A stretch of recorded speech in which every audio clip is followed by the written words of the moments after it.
If I currently look as though I'm a little more over it than usual, a lot more over it than usual, as if I just kind of want the world to burn, it's because it's true. I kind of, and it's not just because of the movie that we're talking about today, which is enough to set the entire world on fire, but outside of that, I'm being held hostage at knife point by my own uterus. Greatly considered not filming today too, but I missed last week and I don't like to miss 2 weeks in a row because I do enjoy the camaraderie. But also I watched this BS movie, so, you know, if I had to suffer through it, someone else will have to as well. But if I seem to be a little bit more drawn, a little bit more over it, it's because I am. But I've popped an iron supplement as well as a multivitamin, and hopefully at some point during this video that will kick in. If not, I'll just sleep resting happily knowing that my PS5 just got here. So that's another reason why you gotta finish this video quickly. Hi, it's Kendall here. If you're new around here, welcome. If you're not new around here, what is up, home skillet biscuit? Happy Saturday. If you don't know what Saturday is, it's when I do a little something on my channel called Bad Movies and a Beat series on my channel where I talk about bad movies while putting my makeup on. Incidentally, since we're talking about my period, I think going forward, I am going to take 1 week off every month for this reason. Because you are getting the worst of me today, which is only appropriate because we're talking about racism. You're getting literally the most dejected and annoyed version of me that you will ever see. There's something about this particular time of the month that when irritable brings out a purely vile taste of condescension, and that's definitely what's probably gonna be at the forefront today. Again, we're talking about racism, so I feel like it's applicable, but just a heads up.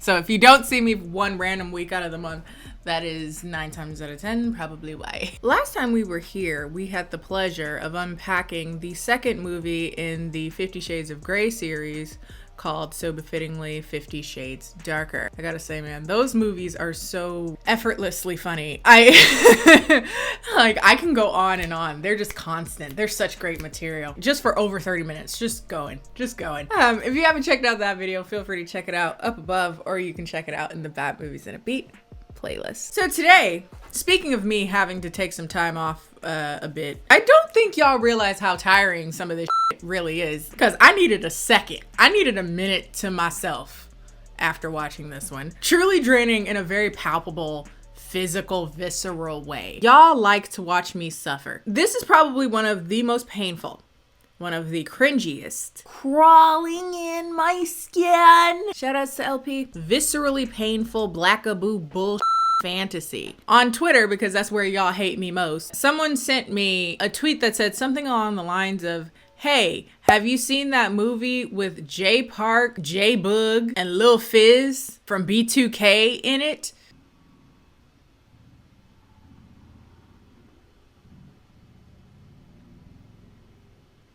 I'm sorry? And so, when you dangle a carrot like that in front of me, I can't just let that information fall by the wayside. This is not the video, by the way. This is not the movie, I should say, that I was going to be doing this week at all. I was going to be watching Showgirls for the first time. But the moment you dangle a carrot like this in front of my face, I cannot not bite with my baby incisors. And so I watched it, and after the palpable pain that I felt throughout that hour and 24 minutes, I realized I simply could not go and let myself watch this movie and not get paid from it. Run me a check. Like, I feel like someone owes me money. I don't know if it's y'all. I don't know if it's me. I owe myself damages. Somebody gotta run me a check. I sacrificed my mental health for an hour, well over an hour and a half now, because I had to, again, watch it several times. So the film in question is 2014's Hype Nation, also known as Hype Nation, Hip Hop Sagikun, Hip Hop Con Man Swindler, which on the surface is a You Got Served-esque Korean group versus a American group in a b-boy competition. But in actuality, when you actually peel back the onion, there's just a bunch of bullshit on the inside. I don't know what this is, okay? I don't know. I don't understand any reason to make this movie. All right. It's a weird, confusing, racist punch bowl of black stereotypes, old film parodies, a la You Got Served, art house cinema. Y'all know how I feel. Don't even get me started. Meets an indistinguishable crime drama thing that they tried to put too much together when racism is all you need. Get your family the gift that everybody loves. Racism. In situations like this, usually I'll just throw away the concept of using the movie for a bad movie's in a beat because there's no comedy to really be had from it. But there's a lot to discuss here. And also, again, I'm feeling somewhat vengeful. Someone will watch this because I had to. It's on YouTube, by the way. So, you know, it's a great one. Not even YouTube movies. It's like some guy's random page that has like 3,000 views on it. And outside of the vengeance, I think I partially just wanted to make this video to let people know that this existed. Much in the same way as like a neo-Ned that had recognizable faces in it and was also blatantly racist. This movie too has recognizable faces. Again, random people from B2K, early 2000s R&B group if you're like 15. And Jay Park, who I have a long-standing love-hate relationship with Jay Park. So when I heard there was an opportunity to roast him, I said, hallelujah. Now, as far as J Boog and Lil Fizz, that's the two members from B2K in this movie. Honestly, I could severely roast them, but also being honest with myself, have they made a check since Bump Bump Bump? But Jay Park in 2013, if I'm not mistaken, he was very much so in his bag. Oh, by the way, if you don't know who Jay Park is, you're probably not a K-pop fan, or you probably came into K-pop because of BTS, so you have no idea who this person is. He was originally in early 2000s heartthrob K-pop band 2PM and was subsequently kicked out. And then he later created a career as a solo artist, Resident Blackaboo. He had quite a successful career as a solo artist, a solo rapper, and incidentally, b-boy dancer. So I say all this to say, did Jay Park need this check? And also, much like neo-Ned, outside of the racism, this movie, again, went under all of our radars. Nobody knew this shit existed. I didn't know a soul. And I was really into K-pop at one point. Not a singular person I knew had ever heard of this film. And so, of course, I gotta bring your secrets to light, Jay. What's it done in the dark must come to light, Jay. Before I start roasting this movie, because it's bad. It's not even about roasting. It's truly and utterly disgusting and offensive. I would like to some extent defend, you know, J Boog, Lil Fizz, even to some extent.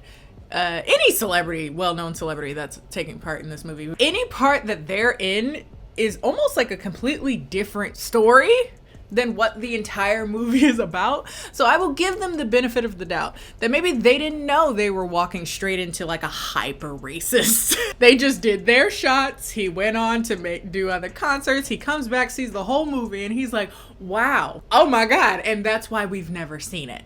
That's my theory.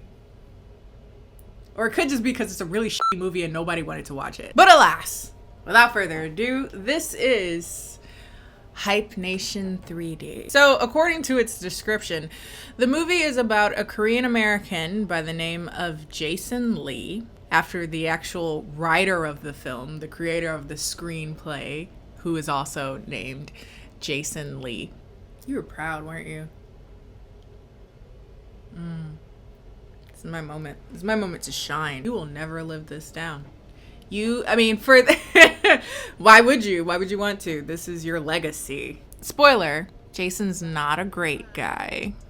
The character. It's not too much of a hop and a skip to suggest that the writer is also not a great guy either. Obviously, this was the grand motive, right? To create this alternate universe in which you, the person, Jason Lee, can exist. And you've certainly done that in a way that will last the test of time. But Jason, the character, at least, is, as the title would suggest, a con man.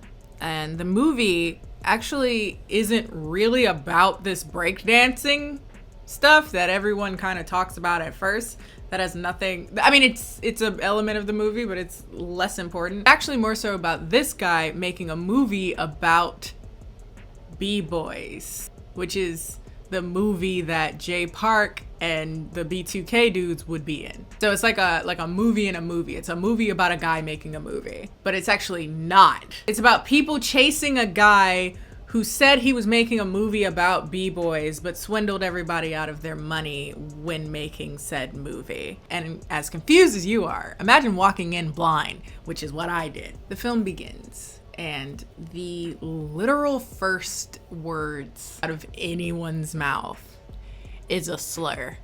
깜둥이?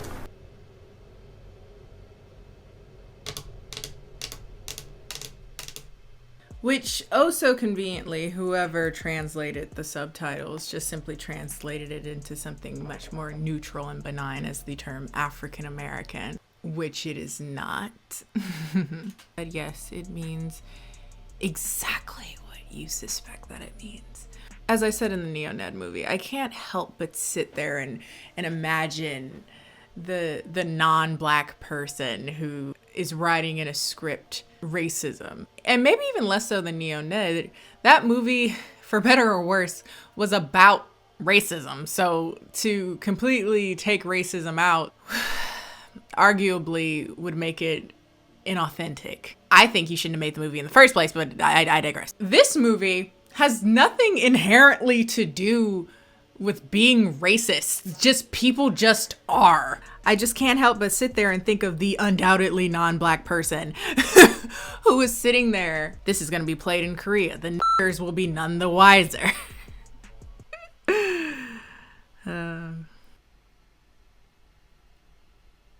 저 궁금한 게 있는데요. 태번을 쓰기를 시작했을 때는 깜둥이 nigga. He says nigga too, by the way, several times, often, like 3 or 4 times, just blatantly. 그런 말을 당당하게 적었을 때는 어떤 기분이었을까요? 나 완전 badass, real ass nigga. 있잖아요, 여러분. 흑인 문화에 대한 영화를 찍으면서 인천 자부를 뻔뻔하게 쓰는 건 저를 전혀 놀라게 하지 않아요. It's a tale as all this time. 영원히 반복된 beauty and the bullshit. I mean, we're constantly reminded, yeah? 흑인 문화를 좋아한다. 그리고 흑인 사람을 싫어하지 않는다. 둘 다 똑같지 않더라고요. People really do be around the world 옷처럼 흑인 문화를 입고 벗고 and then go be racist. But that all aside, because again, that is not surprising to me. Your girl is still curious. Jason. 만족해요? 지금도? 혹시 제목이 시사한 것처럼 사기꾼인가요? I mean, he got away with it. Nobody saw this damn movie. 오늘까지는요. But I'm curious, what were you feeling? Like, what thoughts were running through your head? 대답이 기대됩니다. 농담이에요. I'm joking. I have no interest in hearing whatever excuses Mr. Lee has.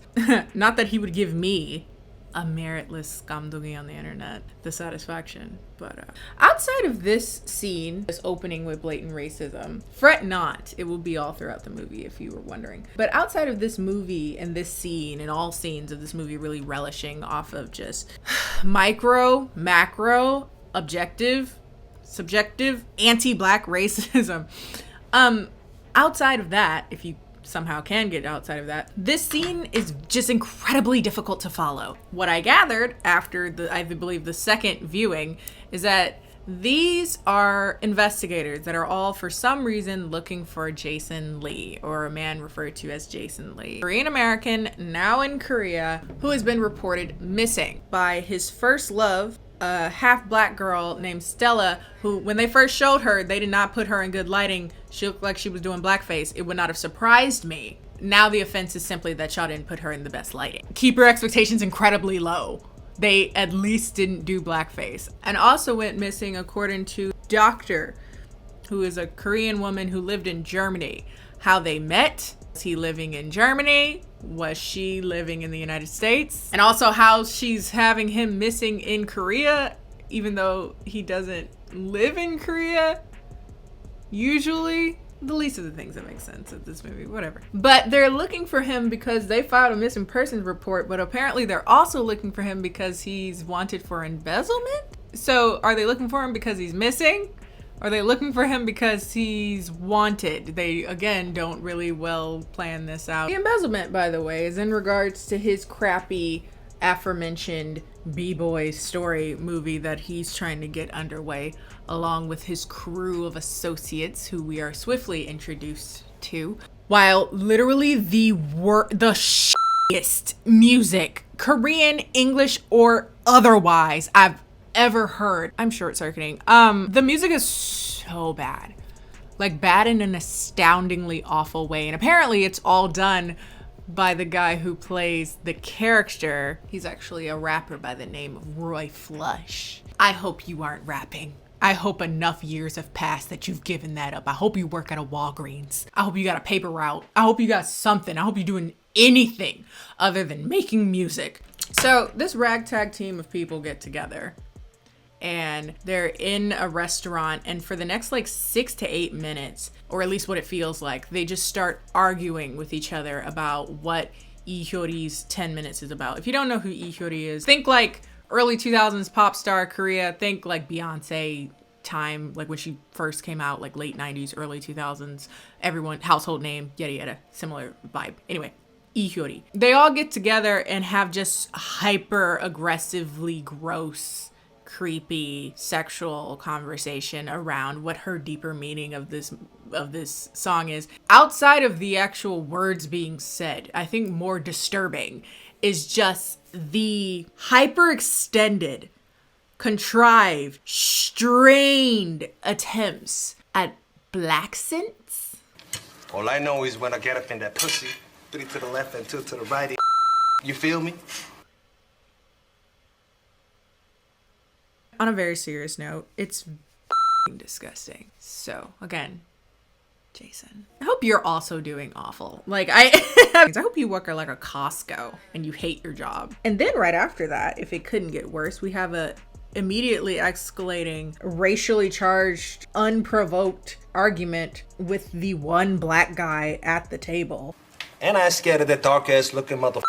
And then, if that couldn't be bad enough, the only words that this guy even really has is basically like calling the others racist, as if this is supposed to be a stereotype also of black people, that they're constantly calling people racist, and as if that's an issue as opposed to people constantly being f***ing racist. Why we're on the conversation of harmful black stereotypes, as if we'll ever get off of it with this movie. One of the things that I find fascinating about this movie, the black sense, the grammatically incorrect AAVE, you know, of the many things that I find interesting about the negrotrocities of this film, is these characters are angry all the time, constantly pissed the entire movie. People are constantly angry and combative and cussing each other out.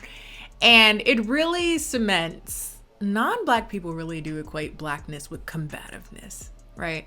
This kind of unhinged hairpin temper, constantly on edge, constantly in someone's face. And I just find that fascinating. Every time you hear someone on, say, TikTok, because y'all love to do it on, I don't know what it is about y'all loving to do it on TikTok, but it's very interesting and very weird to me. Whenever someone non-black suddenly adorns black African-American accent, mannerisms, colloquialisms, hand movements, you notice it's always in context of combativeness, right? It's usually to present themselves as more assertive, as more intimidating. And it just really runs home that a lot of people think of blackness as synonymous with combativeness, fighting, with danger.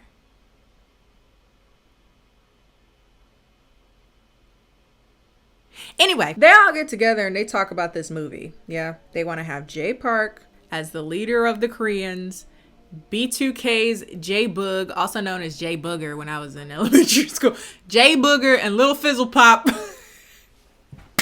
And it's going to be this Hollywood level film about love and sex and drama. They never really explain what his fascination with B-Boy is, where that came from. Does he even B-Boy? I don't think so. But yes, he has these acquaintances who all subsequently help him in building this world that he creates. What the the black dude has to do with this? By the way, he doesn't show up in the rest of the movie because, again, he's a prop to legitimize the blackness of the film, as are any other black person in this film. But one of the people at this dinner ends up being like their producer, and spoiler, he's gonna be the one that they end up fighting with towards the end, because throughout the movie he's been telling the investors for this movie that it is a sham, that it is BS. Considering his job as a PD, I don't know why he would want his own work to look bad, but okay. Throughout the movie, the investigators are going around and angrily interviewing all of the people who in some way lost money or in some way were in contact with Jason Lee prior to his supposed disappearance. Throughout the movie, the investigators are looking to see more information, talking to people who would have in some cases or another regularly ended up in contact with Jason, former investors, hotel owners where he used to bring his cohort of bitches. Again, not at all self-indulgent, actual Jason Lee. They never really explain how Jason ended up meeting Jay Park in the first place, let alone knowing him well enough to just be in his shower like that. Soon after that, they just start yelling at each other. Was it? Hey, do your job! Don't tell me who I am! I'm gonna need you to hit a blunt.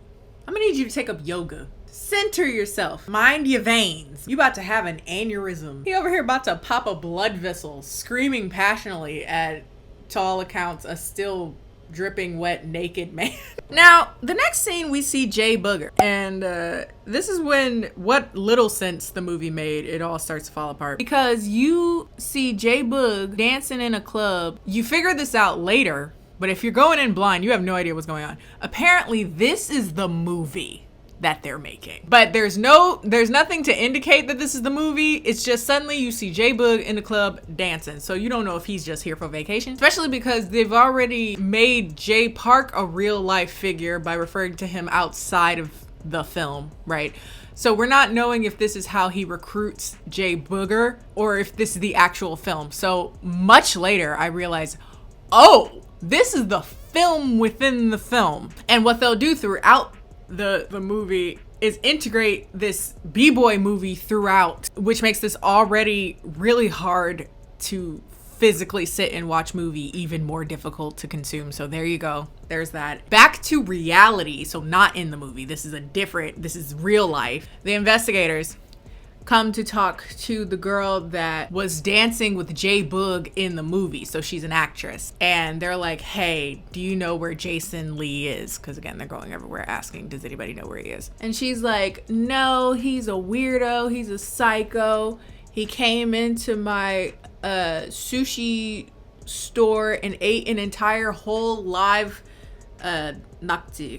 octopus. And this is around the time when I realized they were trying to do like an art house situation. By the way, her name is Tay, if I'm not mistaken. I don't remember. Tay something.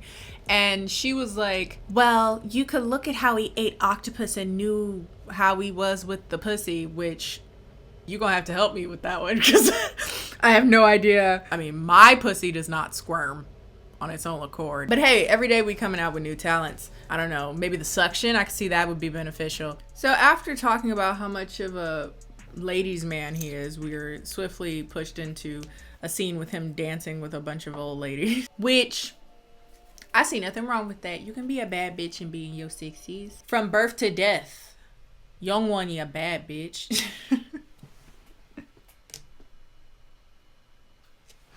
But yes, he's known as this ladies' man, a gambling man. And again, this is another situation of them dipping their toe into art house and being like, yeah, we should be taken seriously. 조건데? 내가 봤어. 이 새끼 밑장 빼는 거 내가 봤다니까? Why so serious? Yeah.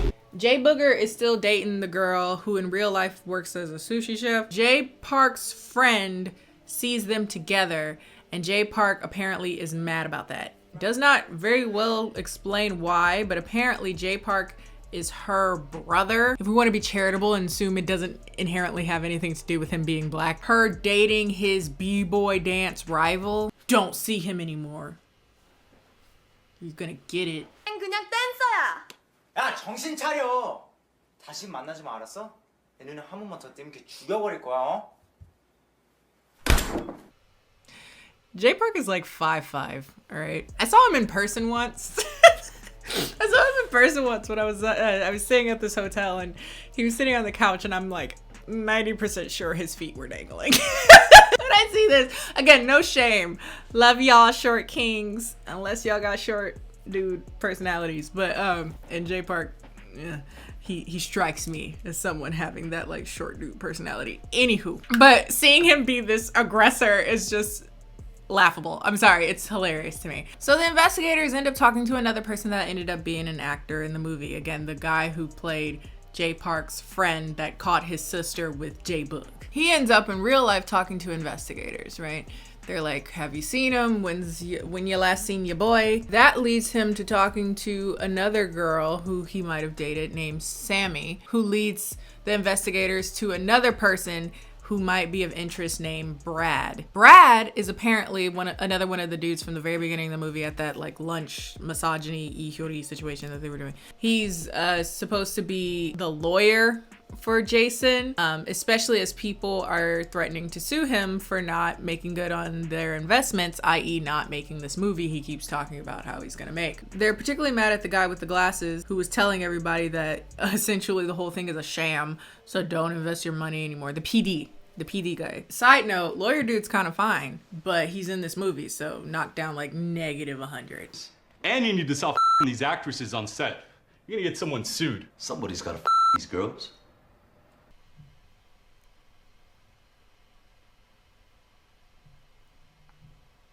No, they could have lived literally their whole entire lives. Could have been left unfucked by you. Or anyone, for that matter. And again, Jason, actual Jason. I can't help but imagine this actual person in real life named Jason Lee, who's sitting there thinking, this the line right here, while writing his badass diet Negro alter ego. More b-boying. I think around this time is when I noticed, oh, this is the movie in the movie. Okay. Followed by the worst fight scene I've ever seen. Like, you can hear so much fabric.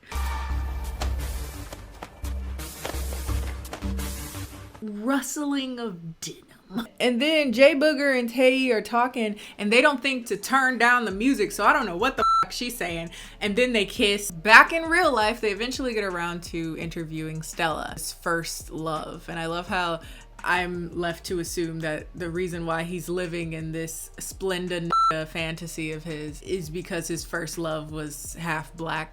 But she gets interviewed and she says, oh, I haven't seen him in 10 years. We met when I was a kid, but I have no idea where he is. I have no idea anything about him. Again, doesn't make sense. She is one of the people that filed a missing report, which is also strange that she's just now being interviewed. If she's one of the people that filed the missing person report. Also, you're filing a missing persons report for someone you haven't seen in 10 years. So either this is bad writing or you're lying. But they were at one point very happy together, living in their ghost parody fantasy. I'm sorry, I don't know if I actually have said this explicitly, but the guy, Roy Flush, like the person playing this, the rapper playing this, has such a creepy quality to him throughout this entire movie. And he's not a good actor, which is leading me to believe that this is not an act. Like, this is just him. Anywho, back to b-boying. In the movie, Jay Park is still mad that his sister is dating his rival. I gotta say, just an unexplained video of a bunch of non-black people chasing after a singular black man is a bit disconcerting for me. But let's assume it's because they're rivals. She helps him escape and he's able to rush his way back to the b-boy competition, at which they're playing even more awful music. Thank you, uterus, for making me feel even more pain as I say that. Speaking of pain, not that I'm not that in pain. I knew it was coming. I was actually surprised it had taken this long.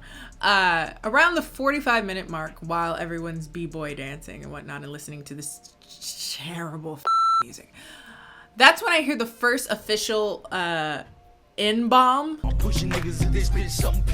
Just because I would like to keep some hope in humanity, I decided to Shazam the song, only to find out that the actor who plays Jason Lee made the song. So yeah, it's not like a half Korean, half black dude who's rapping in Korean and then says nigga, you know. Not a nigga in sight. Actually, no nigga actually says nigga in this movie, which is hilarious, considering, again, the niggas were there largely to legitimize the niggatry.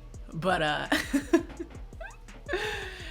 anywho, less than 5 minutes after that, we get our second. Nigga, have I ever fucking let you down? So apparently Jason's cousin is the guy that got in the unprovoked racially charged argument with the Caribbean dude in the beginning of the movie. So they're talking, and while having their hands appear, and they never explain if that's supposed to be in some way, you know, OPSEC, but they're like talking on the street, and he drops another N-bomb because of course. And then essentially at the core of this conversation is that his cousin is saying that Jay Park's people are trying to get out of the movie. Good job, Jay Park and your people. Because Jason isn't following through very well on his promises in regards to the production of this movie. It feels illegitimate. So eventually the investigation realized the thing that I realized immediately, that someone must not be telling the truth, because again, why are you filing a missing persons report for a person that you haven't talked to in 10 years? But instead of following up with her, they end up meeting up with the doctor that, again, I very briefly mentioned at the very beginning of the movie, the one from Germany. They meet, and she basically says that he initially came to her because he had trouble sleeping, and they ended up diagnosing him with depression. Also, he would talk to himself because he would do that when he used to box, which again, we're like an hour into the movie and we're just now figuring out he used to box. And then the next scene is this just talking to himself for like 2 minutes about nothing. He sits there and basically practices how he's gonna tell off the PD. And then randomly, after that, Jason turns himself into the police for some reason. While in the station, Jason gives us our last and final Snitch nigga. tells his cousin, who comes down to the station and again gets belligerent with police. You don't know me. Right now, my baby mama's calling me, dude. Titties and ass. You know what I mean? Like at night times.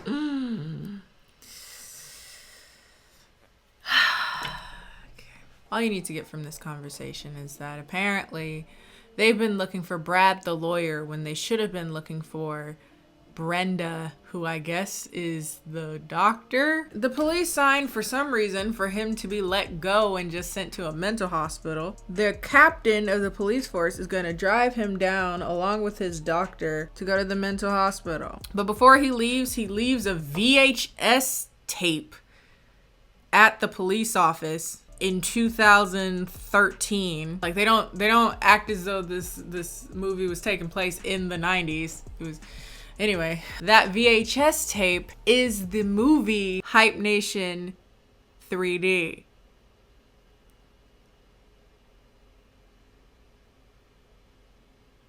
The whole point of this movie, this dude didn't make the movie and ran off with people's money. So you're telling me this entire time he was done with the movie?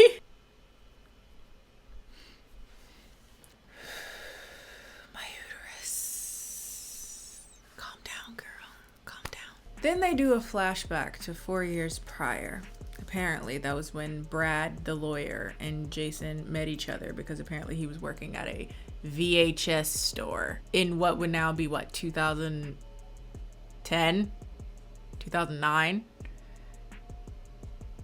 He literally asks this man to be his partner in crime. So we're almost at the finish line, yeah. Stella goes to the police and tells them that she knew that there was a plot to kill Jason by the doctor and the police chief, as if that makes sense on why she filed a missing persons report for this person anyway. Well, why did you do that? Why are you talking to these police at all if you feel like one of them is specifically integrated into wanting to kill the guy that you love or whatever? He leaves her the VHS tape with the movie on it. Doctor and the police chief take Jason out to a field and she yells at him in what sounds like awful German. I don't even speak German and I know that's bad German.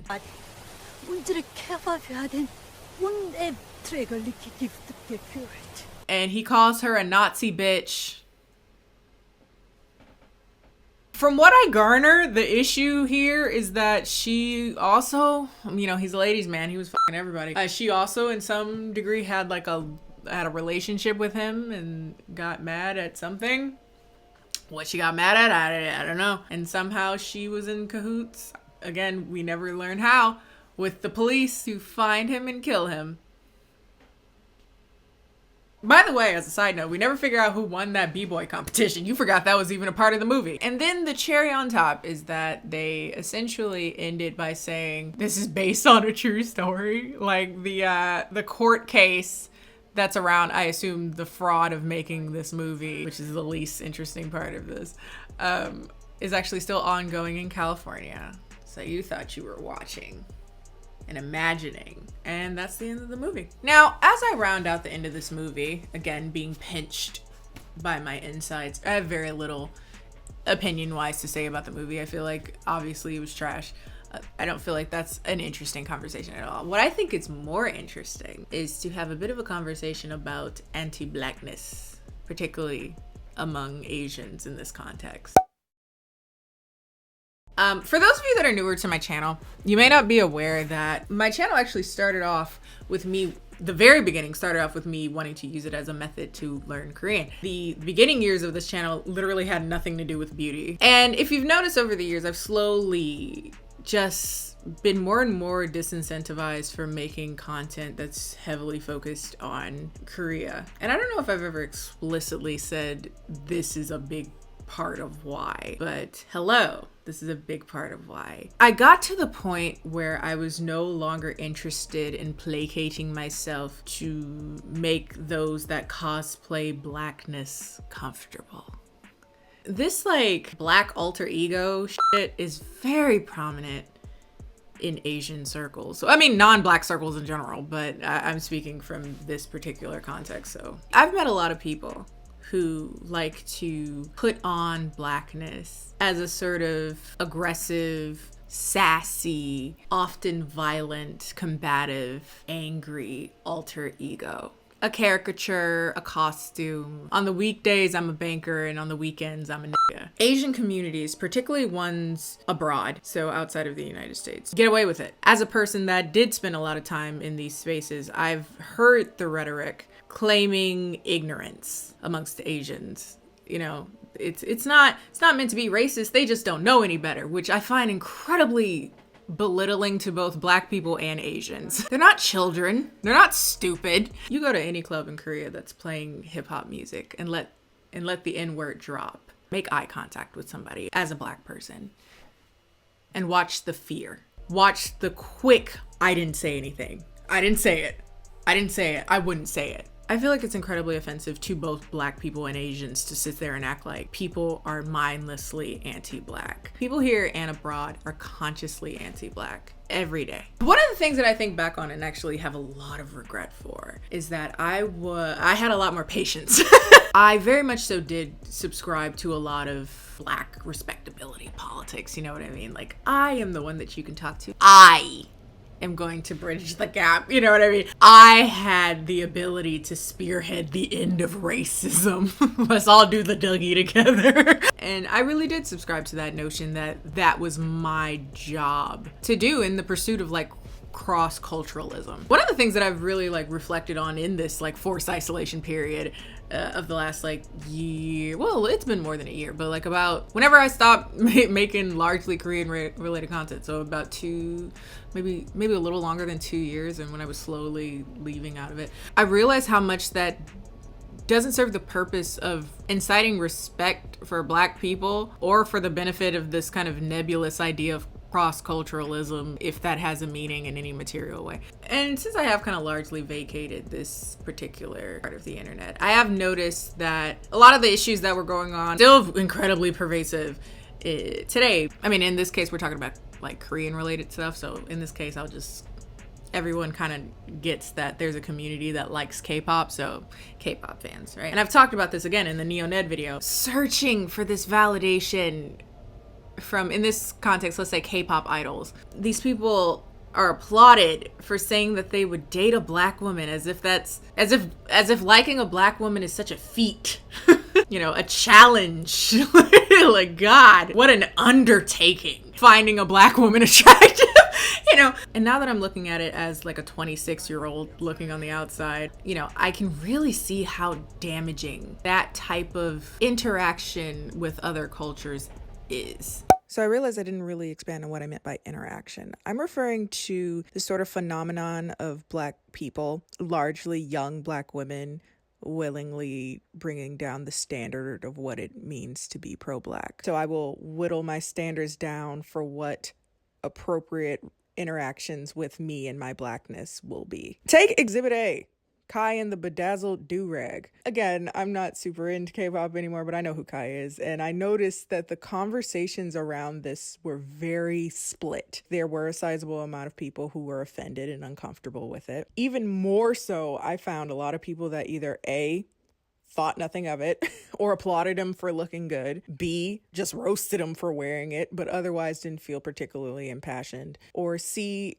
defended him under his assumed ignorance as a Korean person. So for the first two, thinking he looks good, thinking nothing of it, or B, roasting him for wearing it, but otherwise feeling nothing. I'm not gonna say you're right or wrong in judging in that regard, because, you know, that's kind of the issue I have with the term cultural appropriation. Too many different levels of understanding and tolerances in regards to quote unquote cultural appropriation. So I've always felt that it was a little bit too broad of a term to be used meaningfully, especially in the age of the internet where everyone has a different interpretation of what it means. But as far as that last one, the ignorance to the fact that this could have the potential to make a sizable amount of black fans particularly uncomfortable. You think Kai and his whole team are just ignorant in 2021?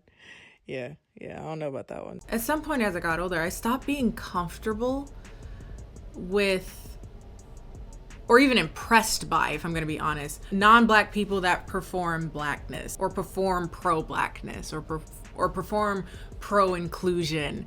And when that happened, one of the results is I just largely didn't feel comfortable interacting in Korean related content in the same way that I used to.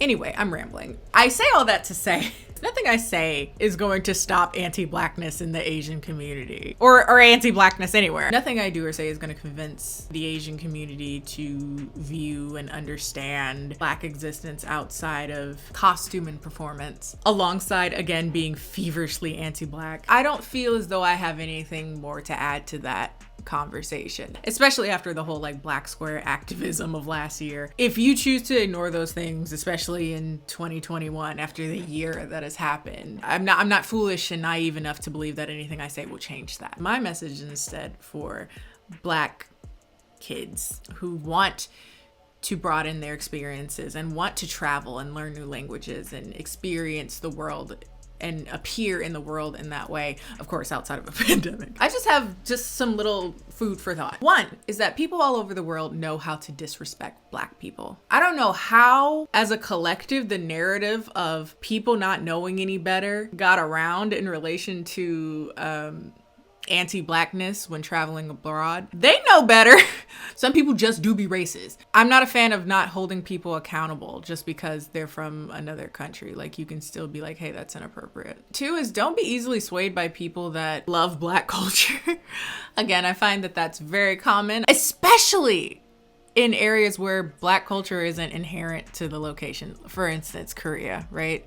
There's not a native black community there, like a foundational community there. Any black culture that a person who's never seen black culture or lived in black culture understands and knows is a whittled down stereotypical fantasy of blackness. It's literally an alternative subculture of LARPing. Guns, sex, drugs, aesthetics that are only beautiful when they're on non-black people. You know, the fun stuff. And three, this is partially relating to the first one.